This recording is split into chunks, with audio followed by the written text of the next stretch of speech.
Imagine a life where the echoes of tradition whisper through every craft and skill you have, guiding your journey to a self-sufficient and fulfilled existence. I am Dawnita with Prairie-Trail.com. We're going to talk about unlocking 3 timeless skills for your modern homesteading life. No matter where you're at in your life, whether you're in a city apartment with a small kitchen window and a little balcony, or you've just bought your first piece of land, or you've been homesteading forever and multi-generations like myself, learning new skills is always a good thing, right? And honing those skills as we grow. So today I'm going to talk about 3. I think it's an excellent idea as the new year comes. Forget the goals, forget the resolutions. Let's pick 3 things that we would like to learn new. 3 new things to learn this year. And you can do that no matter where you're at. So the first thing, let's get right down to it. The first thing is to learn to grow. Let's learn to grow something. A good place to start with growing is sprouts. It's simple. All you need is a window and a jar and some seeds. So you can get alfalfa seeds from Amazon or lots of places. Just look up sprouting seeds. There's mixtures. It depends on what you like. If you like it a little spicy, get a mixture that's got some radish seed in it, and it just adds a little bite. Wonderful. Sprouts, they're good for you. Very, very good for you. The Bible, and right there in Genesis, it said he gave the seed growing herb, so the herbs and the seeds are just very, very, very healthy. The seeds have everything in them to start growing a fruit-bearing plant, right? Got some allergies going on. And as the seed opens up and the sprout begins to grow, then it releases these crazy nutrients that are just awesome for you. And it's easy. You just put the sprouts in a jar with a little bit of water, shake it up, let it sit there overnight, and then every day rinse it and just rinse it out. And I have a little sprouting lid that I got from Masontops. So you can look up Masontops online. There's other ways to do it. You could just put a coffee filter with a rubber band on it. You could there's those little mesh lids that you can get, a little piece of window screen, and then a regular lid over that. You could cut it in the circle to fit in there, just so that they can get a little bit of air. And the first night, I let them soak in a little bit of water. And then after that, I turn it upside down in a bowl and let the water drain. So I'll just rinse it real good with cold water, and then I'll set it upside down in a bowl. So, they're not too wet. They're getting wet, and it's keeping moisture in that jar, but not too much moisture, right? So, and within about a week, depending on the sprouts, you've got sprouts that you can add to your salad. I add it to soup. If the children and I will just eat them by themselves. Just sprouts are wonderful. Very easy, simple thing to do that anybody can do. So that's number 1. Number 2 is craft. Learn to craft something. I love during the winter months, especially whenever it is too cold to be outside very much. I like to keep my hands busy. And I love to read and, play games with the children, put puzzles together and stuff like that. But when we're sitting listening to an audiobook or watching, Netflix series or whatever, we don't have Netflix, but whatever on Prime or vegging out on YouTube videos or whatever. I sit there and either knit or crochet. I love that.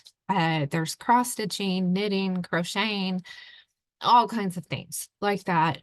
Calligraphy, we think of crafts being, the hot glue gun, which is awesome.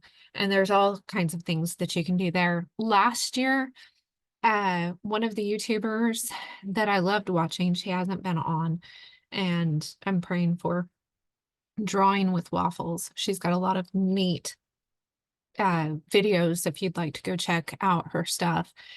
But she did painting these little wooden mushrooms, and it was so cute. And I hardly ever just make a spur of the moment purchase, but I did. I got on Amazon on my phone and I ordered these little wooden mushrooms, and we painted little wooden mushrooms, and we enjoyed that so much that I got online again later, and I ordered little wooden snowmen, and we did those, and we made snowmen out of some of them and then penguins out of some of them.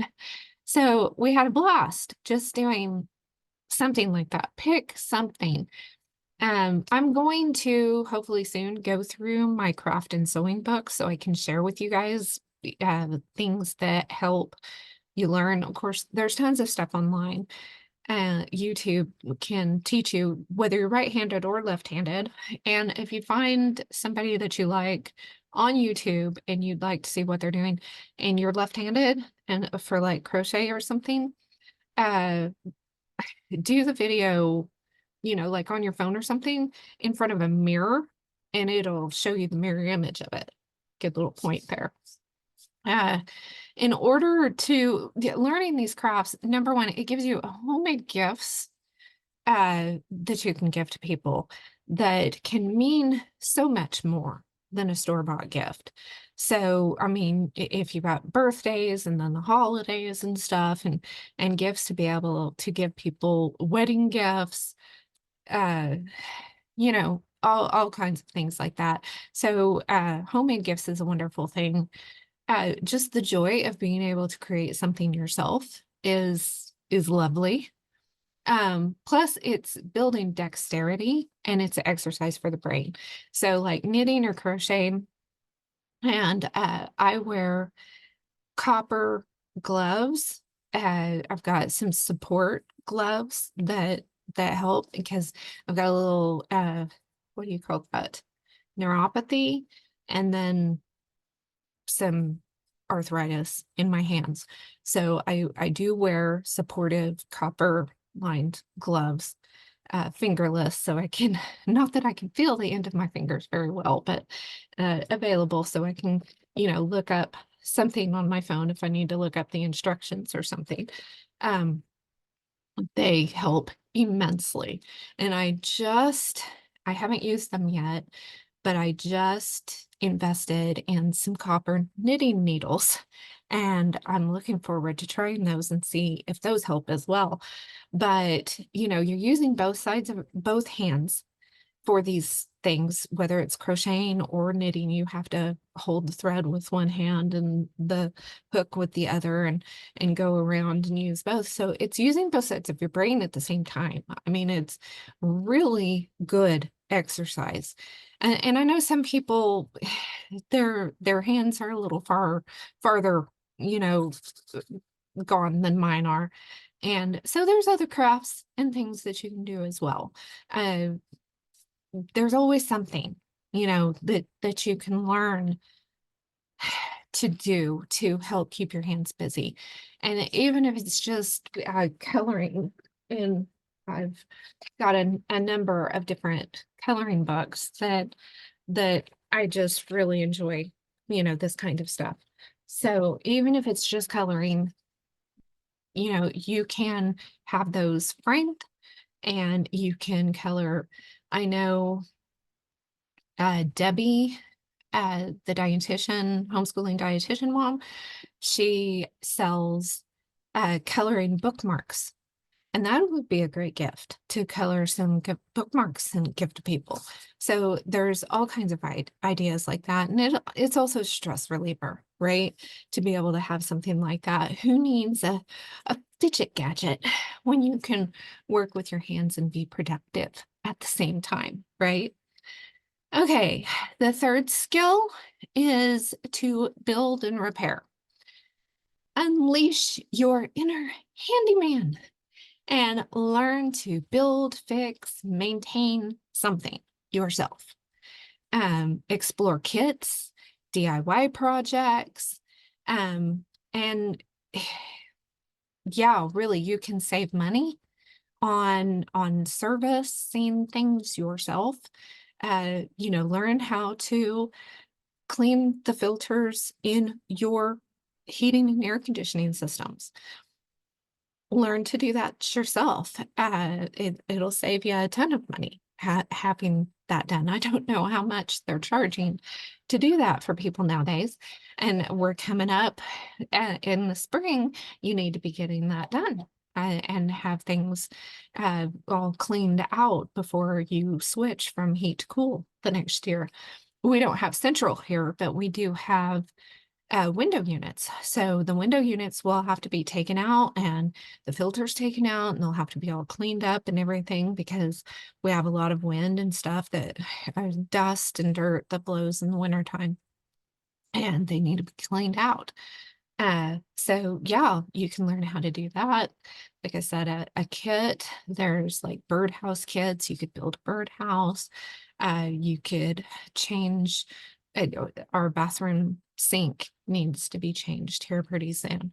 So one of the children will be doing that, and that's something too, if you're homeschooling, yeah, teach them how to do some of these things, how if something needs to be replaced, think about it before you call the service person, and think if it's something that you or someone in your family can learn to do themselves. And it's just becoming more self-sufficient, especially with the economy the way it is just an excellent idea, right? So in the next video, I'm going to share 3 resources for you to consider that can help with whatever you choose for these 3 things to learn this next year. Learn to grow something, learn to craft something, and learn to DIY something yourself. And even if you only do one of each this year, you will have learned a skill and you will have accomplished something, right? So I think whenever we do the big goals and the resolutions and things like that, by the end of the year, we end up thinking, oh, I didn't accomplish the things that I was wanting to accomplish. I didn't lose the weight. I didn't do this. I didn't do that. It's too easy to get discouraged by all the things that you don't do. So, and I've talked on one of my videos before, count your accomplishments, not the things that haven't got done. Don't count your to-do list. To-do lists change. They get carried over from day to day, week to week, month to month, but count your accomplishments, the things you have accomplished, whether it's calling a family member that you haven't talked to for a while, sending a letter, which I've got some envelopes here that I've addressed, so I can start sending some letters to some people. I haven't done that for a while, and I really need to do that. Whatever it is, count those little accomplishments, because it's better to count what we do and count the accomplishments than to get bogged down by all the things that don't get done. God is the one that directs our steps, and he's the one that decides what we're actually going to be accomplishing and what we're not. So that's important to keep in mind. So,